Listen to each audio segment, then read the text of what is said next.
Hi. Asalaamu alaikum, everybody. We've come to you with this particular video because it's a question we actually get quite a lot. It's a question that, because it comes up so often, it's easier for us to make a video on it and leave it as a permanent resource than to keep answering questions individually. My name is Dr. Rachel Sara Lewis, and you are? Himayah. Himayah. We're both from the Muslim Alternative Education Advocacy Service, and then I also run something independently called the Muslim Women's Hour. So we're running this on both platforms. It will be posted on both platforms just to make life easier for everybody, but mainly for us because we don't have time. Himayah, do you want to explain who you are in general? Asalaamu alaikum. I am Himayah. I am a mother of 5. I'm a homeschooler of 20 years. I have one child with Sen, also homeschooled. All my children have been homeschooled, and yep, I run the Muslim Alternative Education Advocacy with Dr. Rachel Lewis. So today we're talking about Muslims, Hijrah and home education. Not necessarily making Hijrah permanent, sometimes making Hijrah temporarily, but then also all of the things you need to consider, because it is a question, obviously, that we've said before, comes up a lot. Right, so let's start. And if we look at the first thing is making preparations, and the idea of how this video is going to be set out is making preparations, decisions you make before you go, where to go, criteria that you need to meet, home education and the law, so things like benefits, universal credit, and the law as it stands in terms of visits and paperwork, all of that great stuff. And then the question of, do you want to return? And the idea of the 3 months waiting list. And we'll explain what that is when we get to it. Okay, so if you're making preparations to move abroad, there are certain things you need to consider. So, Himayah, do you want to start with a list of things that you would like people to consider? And I will add them as we go along onto our lovely trusty board. I think one of the first things that need to be considered is obviously, I mean, there's a lot of things, but mainly, the duration of time you're going to be there, and obviously what the law states regarding home education or in general regarding being abroad. Because I think a lot of people come to me or come to us, and they're not I think it's a bit too late. Nobody really asks beforehand. Yeah. Regarding homeschooling, because obviously we're homeschooling our children at home. We hear lovely stories about home education and travel and all those kind of fun things, but we don't kind of take into consideration that it's not just a holiday that you're going to be spending at the beach every single day. It's not that kind of, it's not, if you are home educating, it can be, but obviously you need, your children require education, so that's one of the things that needs to be taken into consideration. The duration of time that you're away, I can't think off the top of my head, to be honest. Rachel, if you want to. Housing? Oh yes, housing and the benefits that or not necessarily benefits, the nature of your income, if it is, for example, benefits, universal credit, those kind of things. Also, if you have a child with SEND, how are you working with that? Yes, of course, if you've got a child with SEN, the needs of the SEN child as well. What other kind of things? Healthcare. Yes, definitely. I mean, healthcare comes into it, and then the cost of actually being aboard. How are you going to fund that? If you've got we mentioned housing as well. So I mean, there's a lot of things, and obviously when it comes to the home ed, when the local authority get in touch with you, what kind of how to deal with it. Often place what happens is that people will say, oh, my home education officer's got in touch with me, they want to come to my house next week, but I'm not here for another 2 months. Help. So, these kind of things need to be all kind of prepared in advance, and, don't just leave it to the last minute. It's also the idea of planning in general. A lot of people haven't actually planned. And I'm dealing with a family currently at the moment where they didn't actually think about the idea of passports. So they've gone out, and it's necessarily that there's 6 months you need on your passport to get in and out of this particular country. And they didn't check the dates on their passports and have now ended up in a situation where they are applying for their passports from abroad, which meant that their tickets now need to be changed, which is an added expense. So what I would say to you is then the idea of planning for the unsuspected. So just planning in general. So what happens if an accident happens? Have you sorted out things like life insurance? Because if you are the sort of person who carries life insurance, does your life insurance or your health insurance that you've taken out here, so the idea of private health insurance, is it going to cover you in the country that you are looking to travel to? Also, the idea of extended family. If you are used to taking care of extended family, what are they going to do in the event that something happens to you?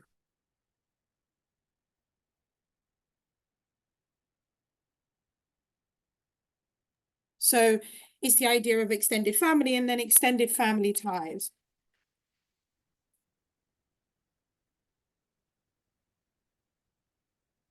Okay, no problem.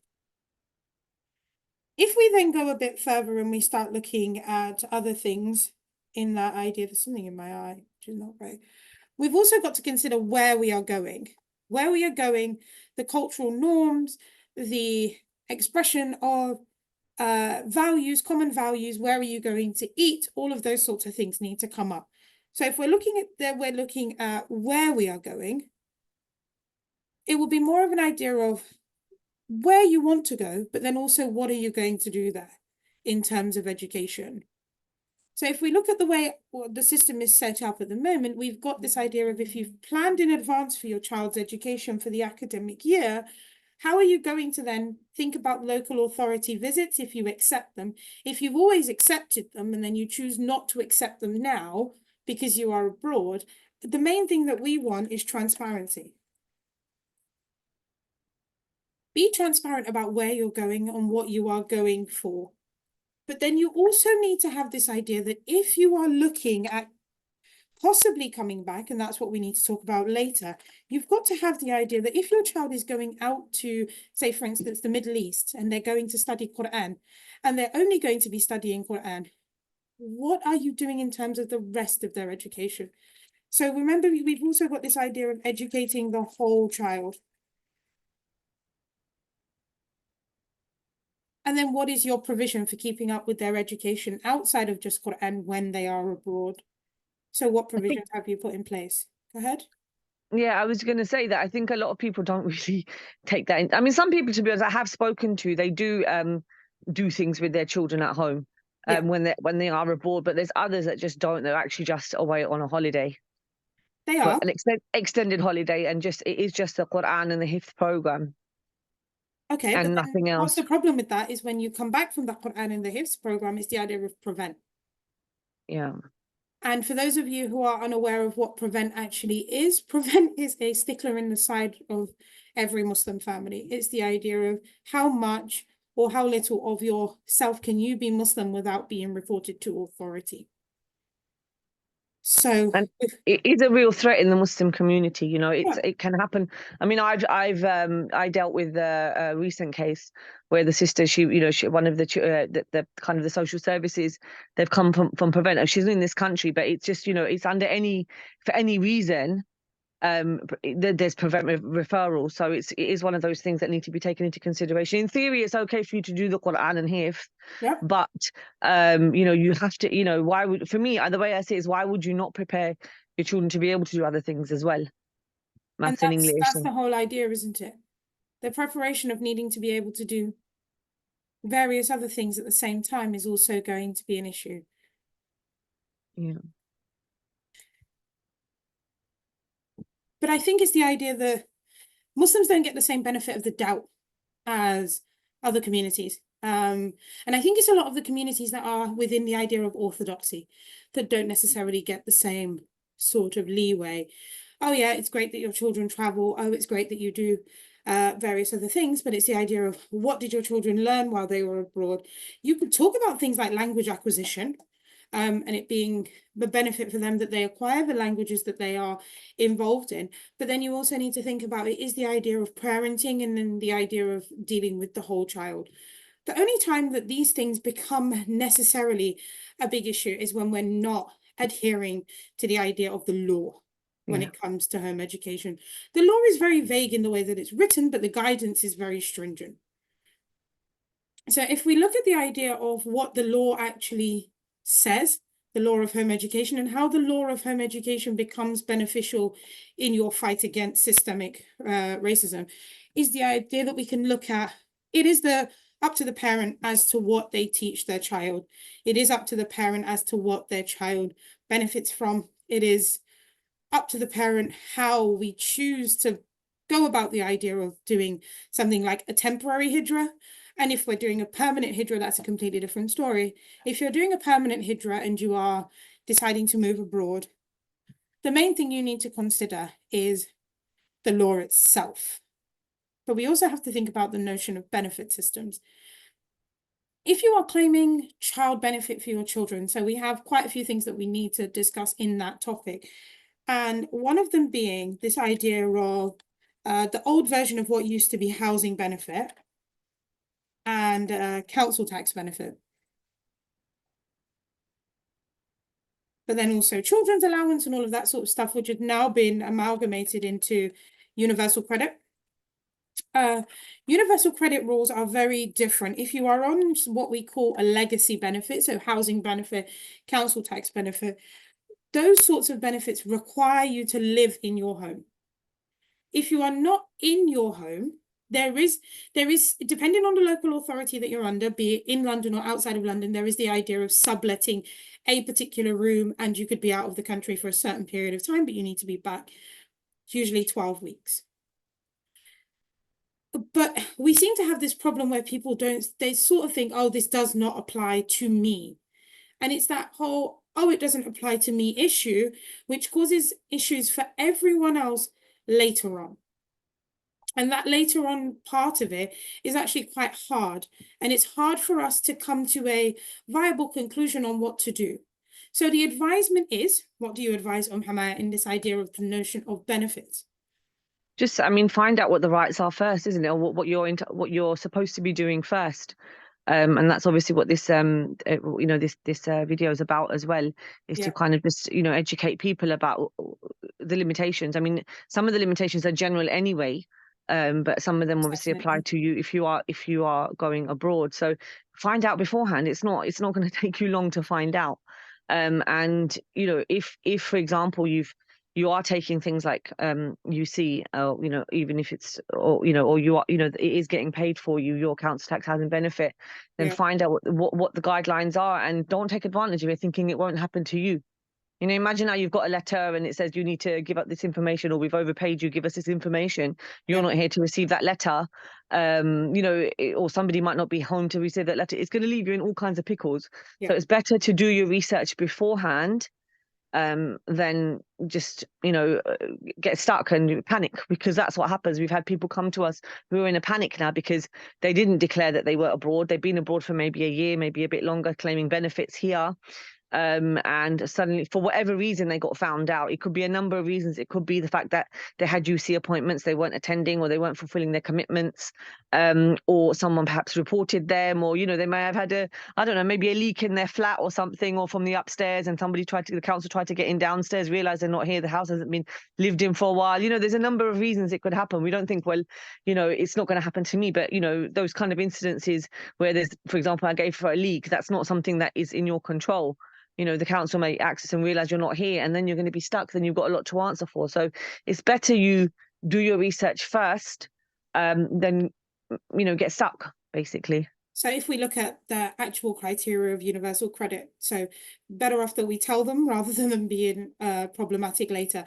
It says if you go abroad, and this is the gov.uk website, and it's claiming benefits abroad, and we're going to focus on universal credit because everybody's supposed to move over to universal credit at some point this year. It says if you go abroad, you can continue to get universal credit for 1 month. You must be eligible for universal credit when you are going abroad and remain eligible for it whilst you are abroad. And you must tell your work coach that you are going. If a relative dies whilst you're abroad, and it would not be reasonable for you to come back to the UK during that period of time, you can get universal credit for 1 more month. So the maximum is 2 consecutive calendar months, right? You can't reapply for universal credit whilst you are abroad. If you are going for medical treatment, then you get 6 months. If you are abroad and you are part as due to work duties, but only work duties if you are a civil servant, diplomat, or a member of the armed forces. You must have your main home in the UK before you were sent abroad. And all of those sorts of things are necessarily what you can apply for. If you are on the idea of job seekers allowance, there's a new type of job seekers allowance.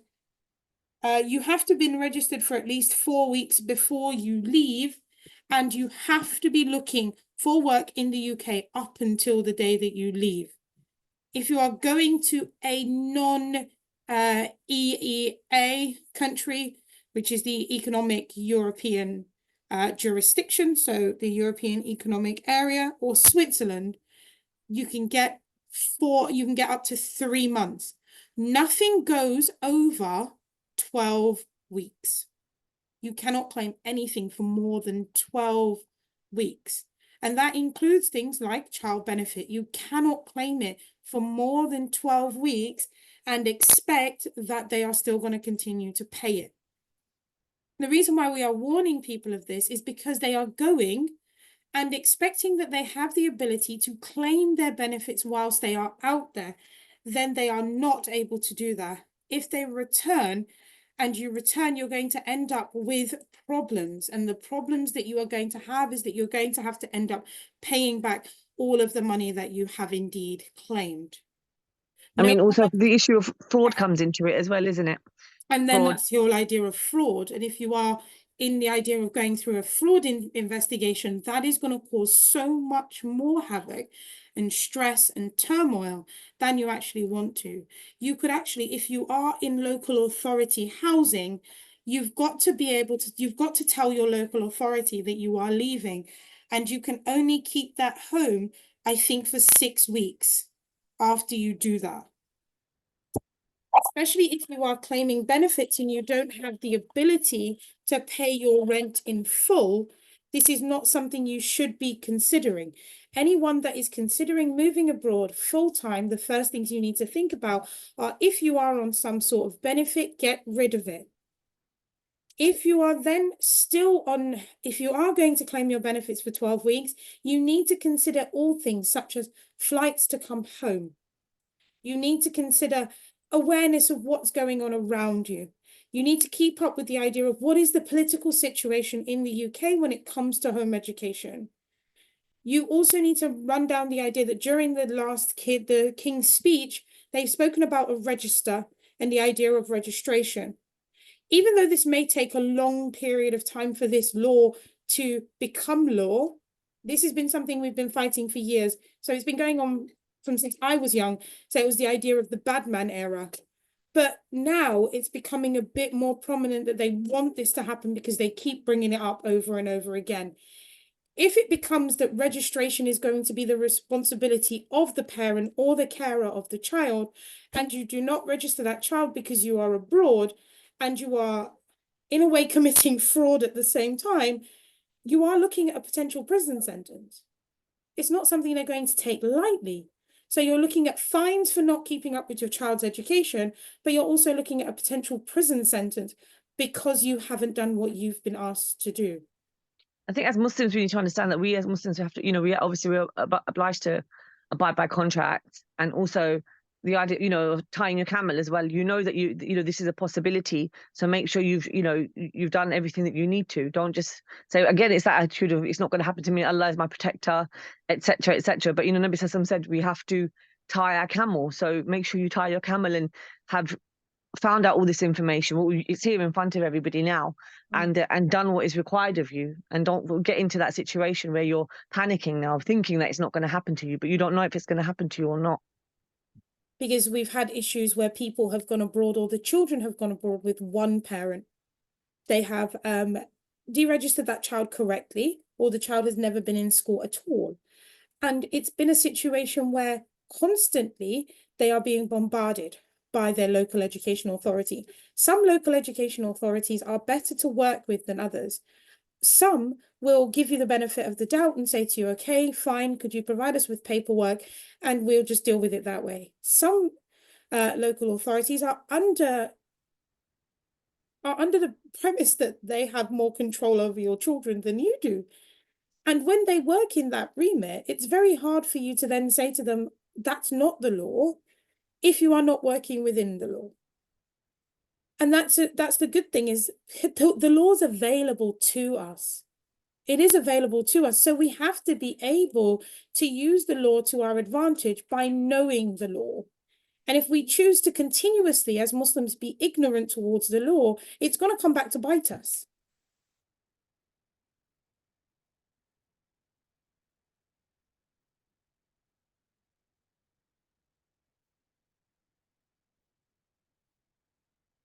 And if we look at what the home education law actually is at the moment, we can pull that up too.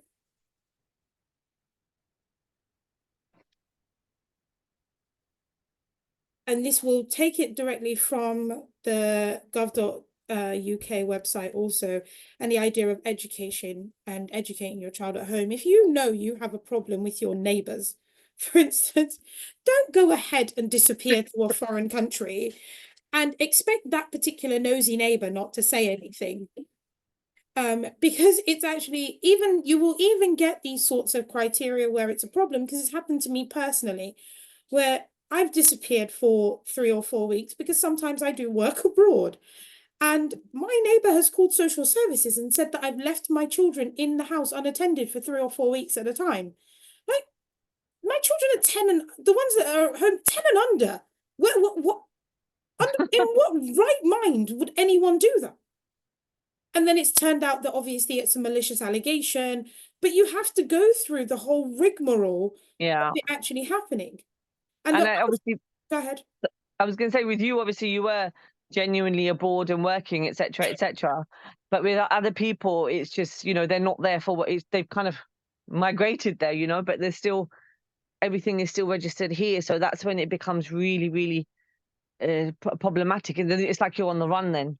It is. And that's another thing that you need to consider, is if you are a parent who is estranged from the other parent, if you are a single parent household, or you are married to a new partner, and you need to consider what's going to happen in the event of that. If you haven't told the other parent that you are going, and you go for more than 28 days, that is considered kidnapping. Yeah.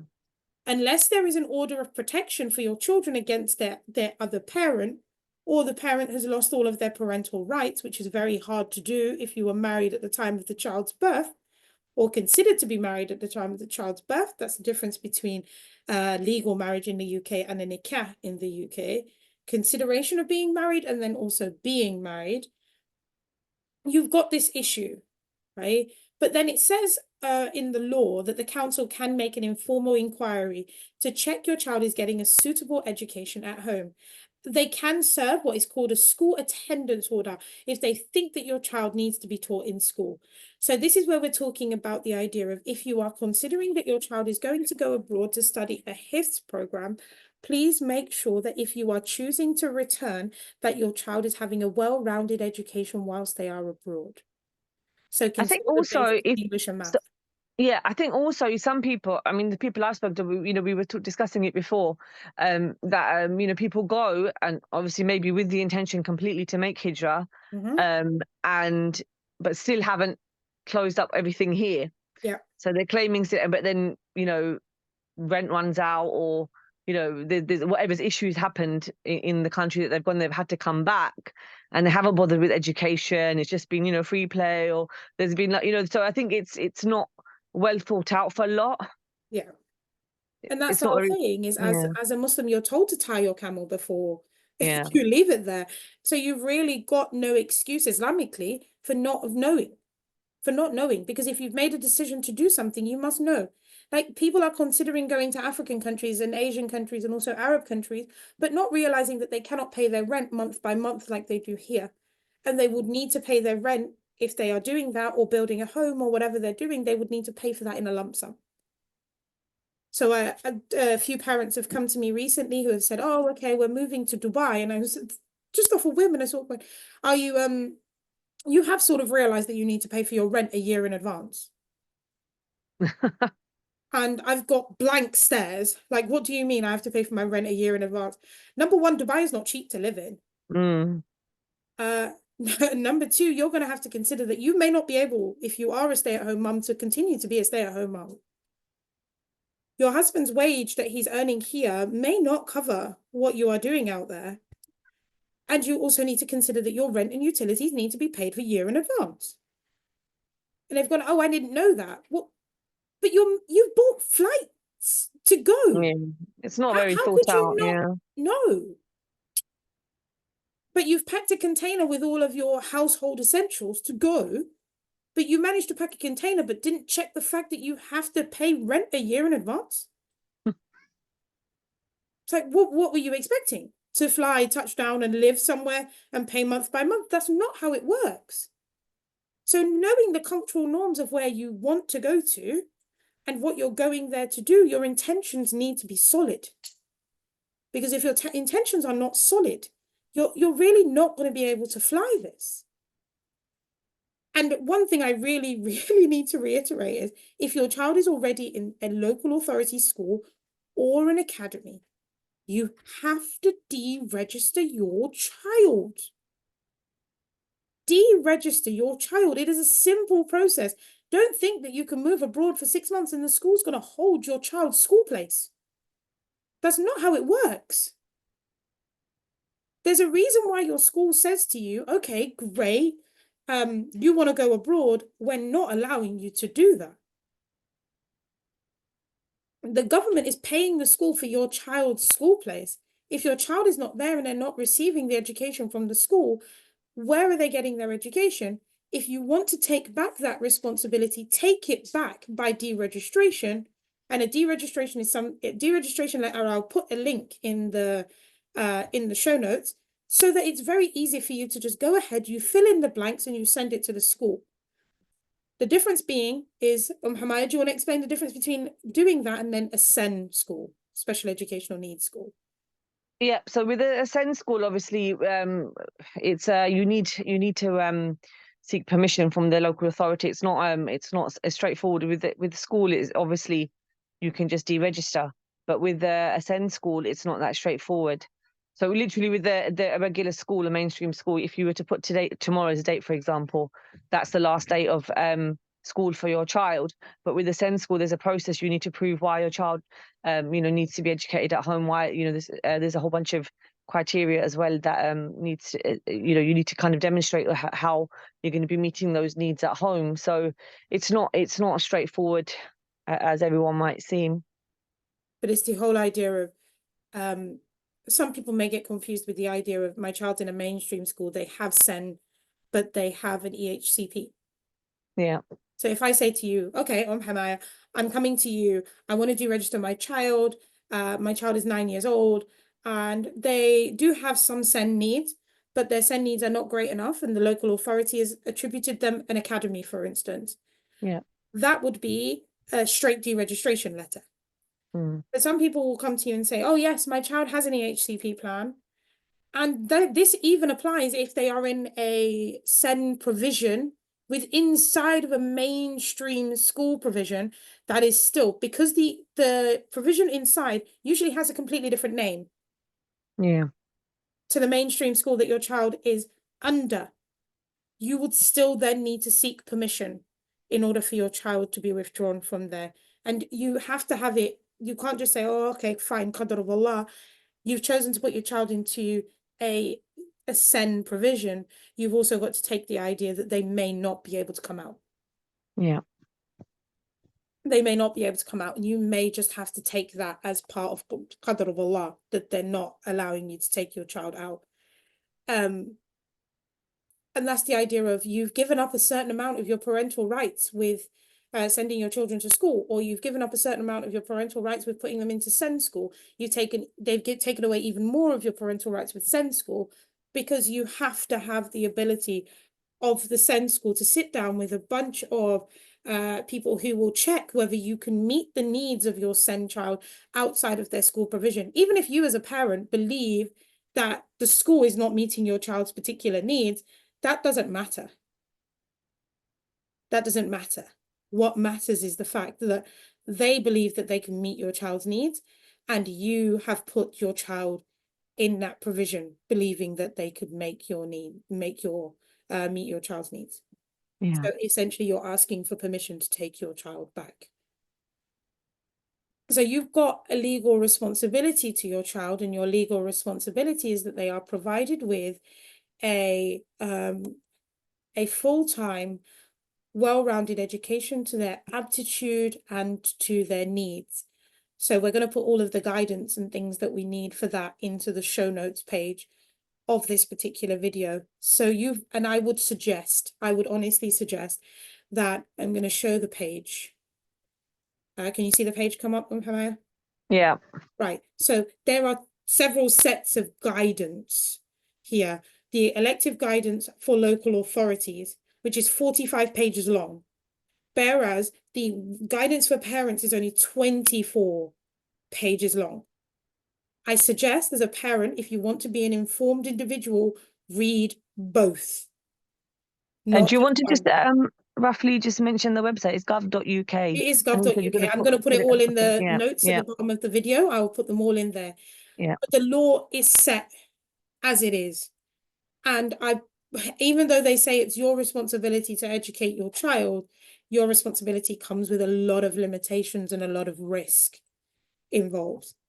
If you want to return to the UK and you are on benefits before you return, upon your return, you have to wait 3 months and be self-sufficient for 3 months before you can apply to go back onto things like universal credit. People need to be aware of that. That if you are returning back to the UK, you need a 3-month buffer of money that's going to provide for you upon your return if you were on benefits before you left. This even comes down to things like universal credit. It also comes down to things like disability living allowance. So you have to really consider this properly.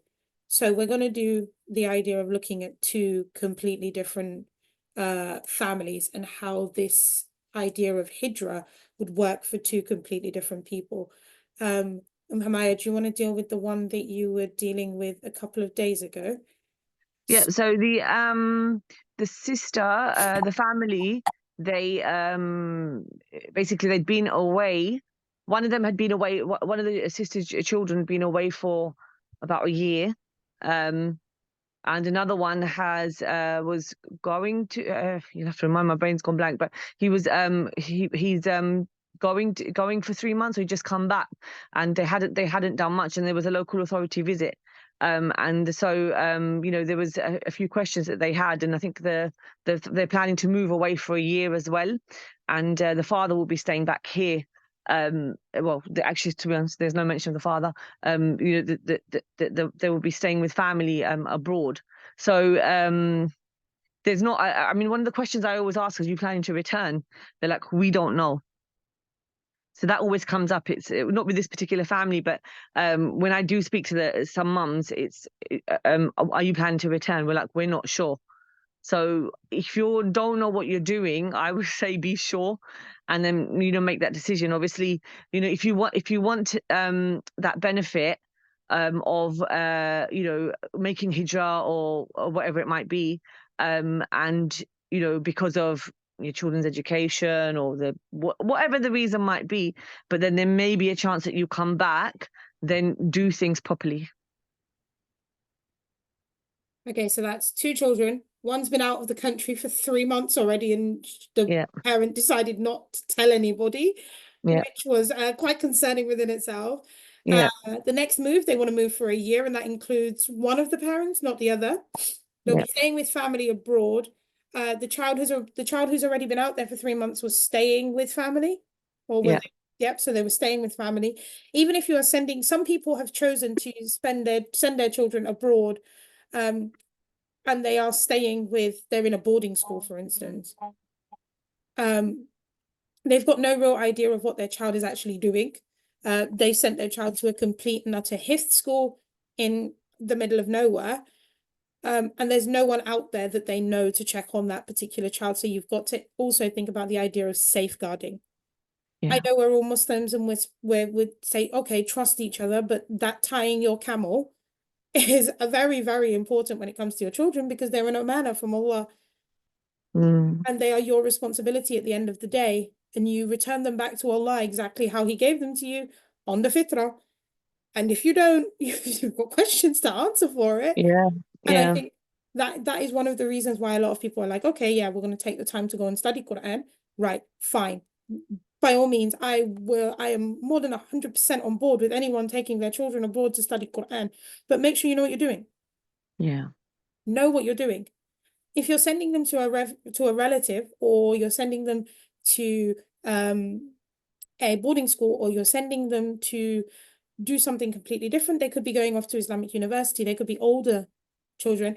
Just make sure you're aware of what's going on. Make sure you're operating within the law, because if you're not operating within the law, you've got problems on your hands. I think people are just careless. They're not too bothered, to be honest. Like as I said, it's the same thing what we mentioned earlier about it's not going to happen to me. Yeah. And that complacency is a problem with us. One of the ones I've been dealing with recently, 5 children, all the children are abroad at boarding school.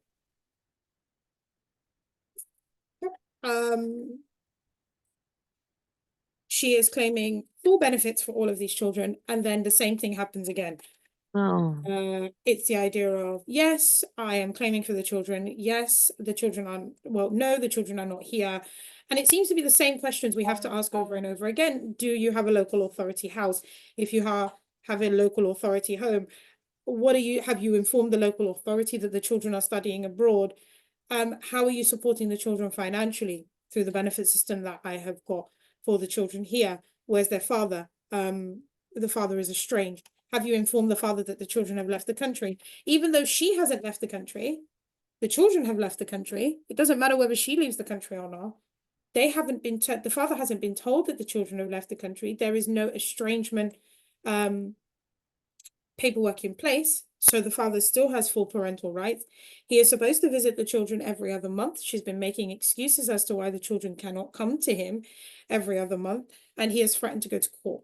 That is why I was contacted. Yeah. If that is the case, you are thinking, okay, I said to her, sister, you look like you're looking to go to jail. Yeah. And she said, well, what do you mean? She was very shocked by what I said. So you're looking to go to jail. And she said, why am I looking to go to jail? And I said to her, well, number one, it's not just fraud, right? Because you were given a home on the basis that you were going to live in that home with the people that are on the paperwork for that home. You are claiming supplementary benefits. She was working, so it's not like she was doing nothing all day and her kids were abroad. She was working, but she was being topped up by universal credit. Yeah. I then explained to her, like, you're being topped up by universal credit. Okay, no problem. That's not what I'm saying. That's not a problem in the grand scheme of things. Because as Muslims, claiming benefits as a Muslim is a minority in this country. Yeah. Yeah, even though people like to say it's a majority of us, Yeah. it Yeah. really is not. Yeah. It really is not. And she had forgotten also, and then another piece. So she was operating in panic mode. And the reason why she's operating in panic mode, Universal Credit have contacted her to provide details of the children's childcare. Right. The children are not here. So she's getting a top up for childcare and using it to pay their So abroad she's applied for childcare childcare payments. Right. previously. Okay. Right. So before, when the children were here, because she was working, she was paying a tuition Yeah. I understand. Yeah. for childcare. Yeah. And had neglected to tell them that the children were not here.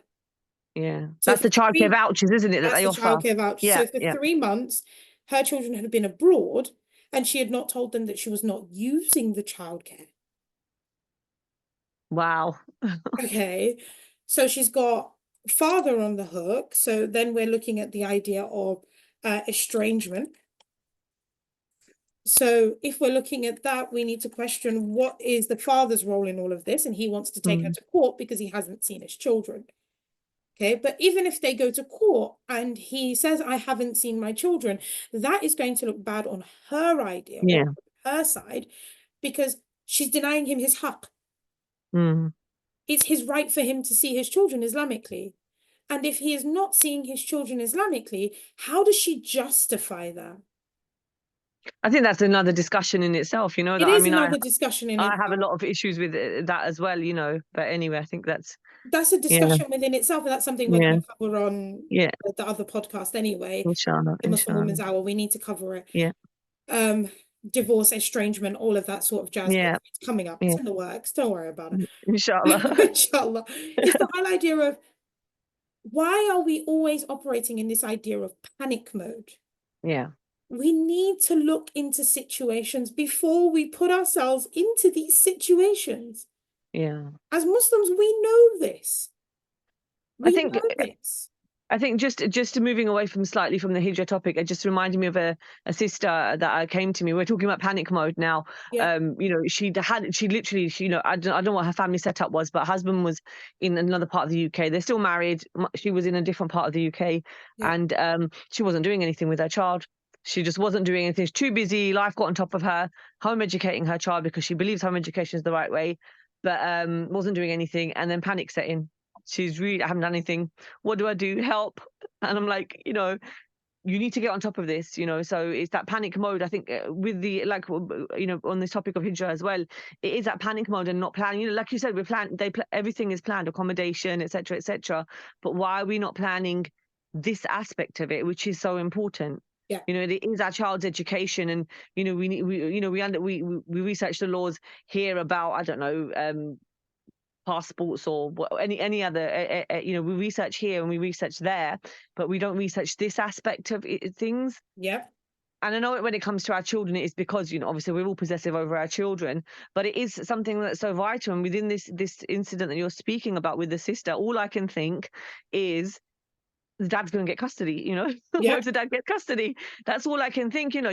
You're abort, because she's probably not Allah knows, but you know, the way the system works, they may think she's not a fit mother. She's sending them abroad, and then all the fraud stuff, she could spend time in prison, and then, you know, neglect from, you know, denying the father the haqq as well. So all those kind of things, it's just important to do your research, really, isn't it?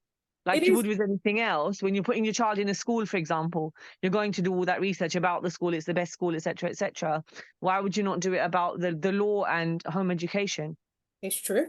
So then the main things that I want people to consider, could we give a list of things that we want people to consider as they decide to go on this journey?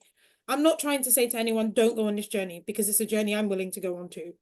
Yeah, Right. But we also need, there's one more thing that we need to consider, and it's the idea of the new law. Yeah. yeah, So the new law is that the idea that the local authority will have a local register of all of the children that are home educated, or children missing out on education. I don't know how missing our children are. They are the loudest people known to man. definitely. Home ed kids are not quiet by any shape or form, so you Not at know all. them from the crowd. You can spot them like they stick out like a sore thumb. So it's not Absolutely. really that big of a deal in a good way, not in a bad Yeah, way. But the new law that's coming in is this idea of an acquisition of a new home education locally held rather than the national one they were pushing for a few years ago. They are now looking for a local one to be kept by all local authorities. We know that that doesn't work very well from the basis of things like Victoria Columbier. She was in yeah, school, but she moved local authority and they lost track of her, and subsequently the child died. yeah. The government's not very like inept on keeping track of children to start with. So I don't see how they're going to make this a viable situation for all. But it's the idea that if your child is on a local register, it is then going to be your responsibility that if you are indeed moving abroad and making hijrah for good, you need to make them aware so that the roll-on problems or the problems that are subsequent are not going to be attributed to you.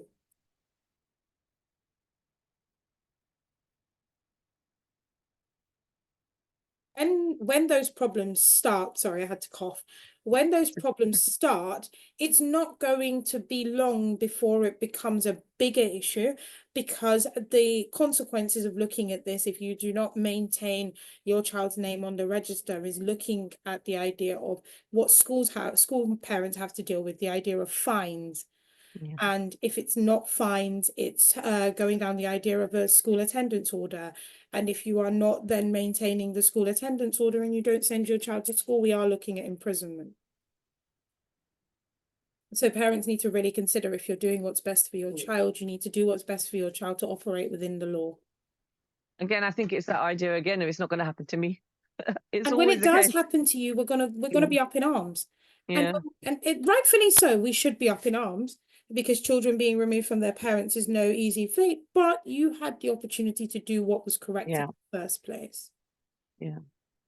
You had the opportunity to do what was correct in the first place. So if you are considering Hijrah, one of us or both of us together might run a course on things such as all things world schooling and all things Hijrah. And if you want to join that, join that. We may put out a couple of videos on it, about places to go, places not to go, and then other experiences that parents have had regarding their time abroad. But all I can say to you is, if you have any questions, we are more than willing to answer those questions. If you're in any of our WhatsApp groups, feel free to contact us via that idea. But if you have any comments or any questions, good or bad, about your experiences abroad, your experiences with your local authority, how you think you want to deal with the situation, if you're in panic mode because you've forgotten to plan something and something has hit the fan, you've got to contact somebody to help you out. You can't just sit there and expect it to go away. It's not going to go away. And if you are a mum who has sole custody of their children, also remember that the other parent has rights. It may not be the right to necessarily tell you what to do or what not to do with their children, with your children, the children that you share. Toddler in the mix. It's Mhm. also the idea that you need to be able to have this, how do I put it, know-how as to what you're doing, the best way to do things, and understanding that then there will be consequences if you don't do what's expected of you. Any final thoughts on Himayah? Yeah, it's just, don't let it get to that stage. We are here to help. We set up the service to help people in, hopefully, in all situations. And alhamdulillah, we've been very successful in helping everybody. And alhamdulillah, we've got, from all the reviews that we've had, it's always been positive. So we've just tried to help people, but there's certain situations we're not going to be able to help you. And this video is here. Watch it, please, and make notes and take it into consideration. Don't get yourself in a situation where it would just escalate and get you into even more trouble. And it's not about the idea of, we're fearing the kuffar, and No, that's what's going to happen is, my absolutely. sisters, yeah, they wear niqab, but they fear kuffar more than they fear Allah. It's not It's not, about to do. it's not about that. But then it's the idea of fearing Allah means that you abide by the law of the land in which you live.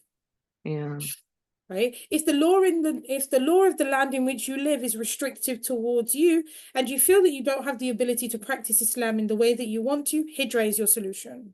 absolutely. It Yeah. doesn't contradict our deen, and it's not something that will compromise our deen by us doing this research on Hijrah and home education. It's not going to compromise your deen by giving up your benefits and all that kind of stuff. It's not going to compromise your deen in any way. So I think as Muslims, we are required to abide by our contracts, and tie your camel as well. So it's not in any way kind of contradictory to our deen to follow these guidelines. It's not. And it's actually beneficial to our deen for us to be able to practice these, to actually adhere to the guidelines. Because if we look at the guidelines are not restricting us in any way, shape, or form. So if that's the way that you want to go and you want to do something like that, go for the role of looking for a job in a foreign country. Or entrepreneurship is going to allow you the freedom. Working online is going to allow you the freedom to do whatever you want to do with your children. But be sure to say to the local authority, if you are already on the radar, say to them, do you know what, really and truly, we're going away for 6 months. This is what we plan to do when we're abroad, and this is how we plan to keep up with their education. But at the moment, we've got a plan for 6 months. If we need to go any further than that for 6 months, this is our email address, and we will email you to tell you that we're going for an additional 6 months. If we choose to up sticks and leave altogether and put our house up for rent, if you own your own home and you choose to put your house up for rent, go for it. If that's what suits your family, alhamdulillah. But what I'm saying to you is, if that's not what you are doing and you are doing it incorrectly, think about the fact that we are all an ummah. And if you decide to do something incorrectly, as a Muslim, it falls on all of the Muslims. Yeah. All of the Muslims. If one Muslim does something, all Muslims are responsible. If one Asian person does something, all Asian people are responsible. If one Black person does something, all Black people are responsible. We don't have the same sort of leniency to be an individual. We are not. And even as Muslims, we know, yes, we operate individually. Yes, we will be judged individually, but understand that we are all interconnected. If one of us is hurting, all of us is hurt. All of us are hurting. I have friends of mine who are up, they're up and they're leaving us in September, inshallah. They've already bought tickets, they've bought everything, and we've spoken to them, and all we've said to them is, do you know what? Do everything by the book. Yeah. Do it by the book. Because if you don't do it by the book and it falls on your neck, you're only the person that's going to get the blame. But then that blame is also going to have a ripple effect on every other Muslim or every other ethnic minority. Just look at the idea of the riots in Leeds. Automatically, because they were brown, the Muslims were blamed. And the Muslims were not even there. Yeah. Yeah. Yeah. So you've also got to understand that even in other communities, be a Muslim, be an advocate for everybody, and sort of say, do you know what? This is what the responsibility is. This is how we deal with it. If you want to hear horror stories, you have to speak to the Roma families, speak to the traveling families. You will understand what's going on now is not it's been going on for years. It's been going on for years. Us needing the freedom with our children has been going on for generations. Yeah. Anyone outside of the norm is actually a problem. And we know that. We've known that for years. So the best thing that we can tell you to do is operate by the law. And if the law is not working for you, leave. Leave. Absolutely. Leave. You've got the option to leave. If you want to speak to any of us about personal experiences, about leaving, not leaving, coming back, estrangement, single parent, I think we can cover it all between the two of Yeah. us. Yeah, definitely. I don't doubt it. Yeah. Yeah. Being able to go abroad, appeasing the other parent, dealing with stuff, court system of dealing with child custody. Between the two of us, Yeah. I think we've seen the majority of it. Yeah. Okay, both from personal experience and then experience of dealing with cases that we've been dealing with for the last year and a bit. Yeah. Yeah. Yep. Yep. Inshallah. So, from me, do what you need to do, but make sure you're doing what you do so you don't get in trouble. Okay. Same message from me. That's the best that we can do. Assalamu alaikum, everybody. Salam.